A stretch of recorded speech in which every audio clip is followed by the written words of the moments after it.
Hey everyone, this is Taylor Western. I'm a speech therapist and I love to cook. I work with birth to 3 pediatrics and I help parents come up with fun ways to get their kids involved in the kitchen. So today we are doing Swedish meatballs. Everyone has frozen meatballs in their freezer and I'm sure everyone's trying to find fun ways to get them involved with not just the spaghetti and meatball typical meal. So Swedish meatballs are just a different way to do that. What's great about meatballs, number one, we want to cut them up because they are a choking hazard. But what's good about meatballs is that it's ground meat, so it's pre-chewed, so kids don't have to work so hard to chew their food. And it's pretty kid-friendly and kids just love them. So if you cut them into fourths for those toddlers, it should be safe for them to eat. Now granted, each kid is different with their own oral motor skills, but for kiddos that have had meatballs before, are good chewers, this is a great dish. So I'm gonna add just some meatballs into our pan. Now, I already have some butter and some oil cooking at the bottom, olive oil. I did about a tablespoon of olive oil, a tablespoon of butter.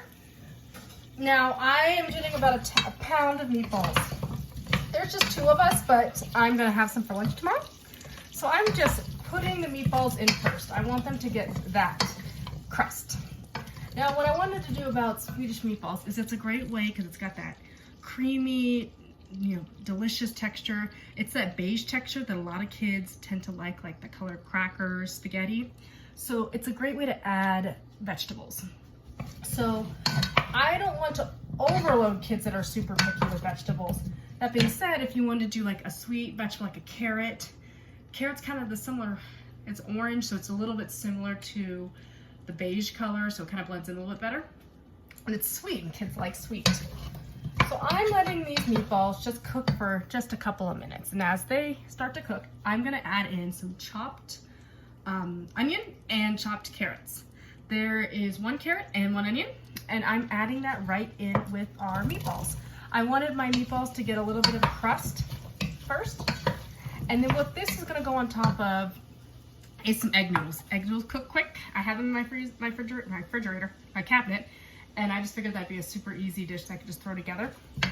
And I'm just seasoning my vegetables with some pepper. Don't put too much if your kids are pretty sensitive to spice, but a little bit's okay. And just a dash of salt. We don't want to salt too much because the meatballs already have salt in them. Just giving that a stir. And you might, I'm gonna add a little bit of olive oil. Now for kiddos, now obviously if you have concerns with your kids eating, don't hesitate to go to your child pediatrician. But if you're coming up with fun ways to get extra calories in, add a couple tablespoons extra of olive oil or butter. I'm actually doing half and half for my meatballs and my Swedish meatballs. But you can also do heavy whipping cream to get the calories up. You could probably also do a coconut milk as well. So I'm turning up the heat a little bit, and then I seasoned my water with salt. You want it to be salty like the sea. And I'm just giving this a stir. And then I'm gonna season my onions and my carrots with a tablespoon of Dijon mustard. And mustard gives it a little bit of a kick, a little bit of tart kick. I'm gonna give that a stir. And this is just a quick 30-minute dinner. I will probably have majority of this made by the end of this video. So, giving this a stir. You can also add thyme into this. This is just, I'm using what I have in my cabinet. I'm gonna add a little bit of garlic. I'm putting the garlic in at the end because of my vegetables because I don't want it to burn. But I'm adding about 3 cloves of garlic. My fiance just came in the door. He's mowing the lawn. Hey Jay. Then I'm adding in my 3 cloves of garlic. And I'm just letting this go to a simmer, letting the garlic kind of aerate. And like I said, you could add thyme. I don't really have any thyme at the moment, but I'm gonna season with just some all seasoning. Got some thyme, basil into my dish. Once my garden's up and running, I'm gonna add some thyme, fresh thyme to this, which would be delicious. A little bit of nutmeg. I really like nutmeg with cream sauce. So I do just a couple shakes of nutmeg right in there. Give Now stir. I added the meatballs first because I wanted it to get that crust. Jay really likes that crust on the outside. Now how to get your kids involved in this dish is, you know, when the meatballs are done, cut up the meatballs and let them play with just the meatballs. I like to tell parents to let them explore the foods individually before mixing it all together. And then my water is boiling, so I have my egg noodles. Now egg noodles cook super quick, so I'm going to add them in a few more minutes. I want to give my meatballs some time to simmer. And then what I'm also going to add to mine is some peas. Now when I was talking about getting your kids involved in the kitchen is letting them choose which vegetables. You could say we could do peas and carrots or both.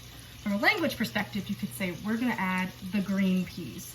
Talk about the peas. Say, oh, when I squeeze the peas, they make a pop sound. That's a good way to work on articulation. If you have a kid working on peas, you can squish the peas and go pop, pop, pop.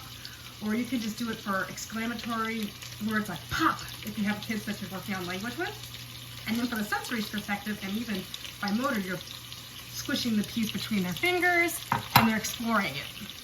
Now, if you're introducing one vegetable, I would just do one. I'm adding both, but again, if you have picked your kids, I would just stick with one vegetable. Or if this is a completely new dish, maybe just do the meatballs.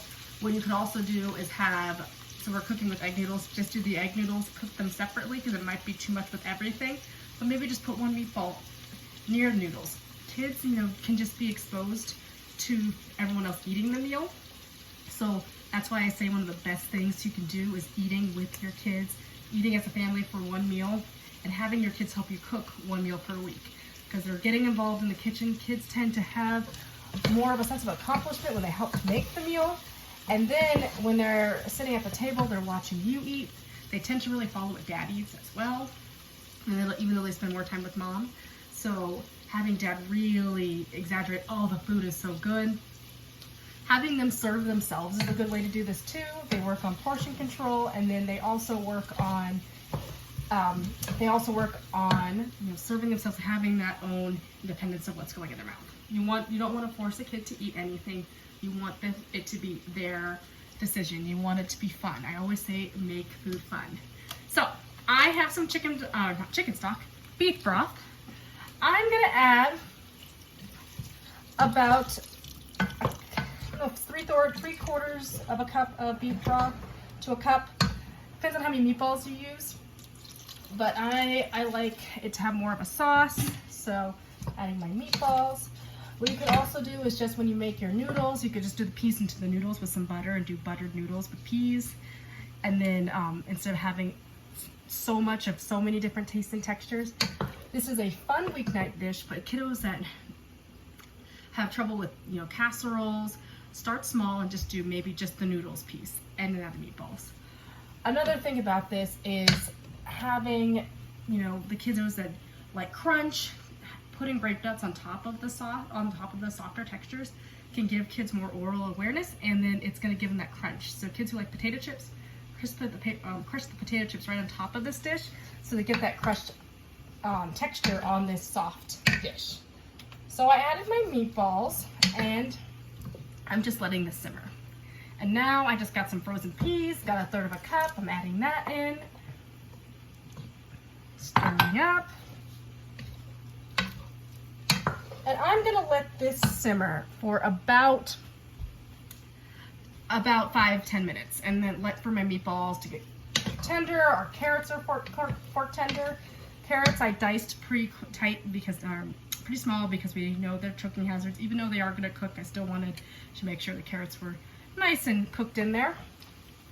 And then as my food is cooked tender, I'm gonna add in my egg noodles.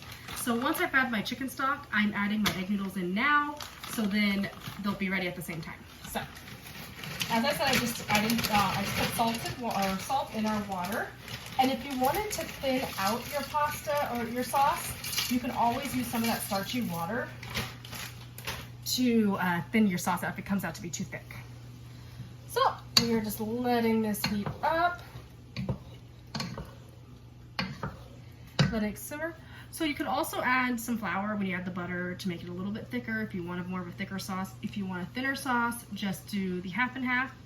I'm just doing just some half and half on top, but if you want more of like that thick gravy, you can add a packet of gravy mix, or you can add the flour to the butter, stir it with the meatballs, and then add the gravy. And I would add about a tablespoon of flour. If you're worried about burning the roux, which is when you add the flour, add the gravy mix in. Everyone has gravy mix, and that's gonna add that thicker gravy that kids like. So, I'm glad that my meatballs are cooking down, my noodles are in, and then before this is all done, I have about a cup of half and half. Again, you can use whipping cream for kiddos that need extra calories. I'm using half and half, and I'm gonna add that right in. I'm letting this cook down a little bit, and then in about 2 minutes, I will have my dish ready. So I'm gonna serve this on top of my noodles, and that's our dish. It's super simple. Now, you could also do rice or mashed potatoes. Mashed potatoes is a great texture. You can add half and half, cheese, lots of big flavor, and then lots of calories to it, which is awesome. What I also like about this dish is you can, talk about the shapes and the colors in this dish for the language, and then to help your kids get involved in the kitchen, you can save the noodles for the next day and let them play in the noodles. Kids need to also look at the foods several times before they try it, so you can try it the night before. If they somewhat taste it, you could try it maybe the next day or 2 days later and reintroduce it, because kids have to see the food several times. Well, that is all we have for today. This is Speech Eats, and I will talk to you guys later. I'm going to add my half and half. My food's about to be cooked through. My noodles are about done, and I'm ready to eat. I will see you guys later. Bye.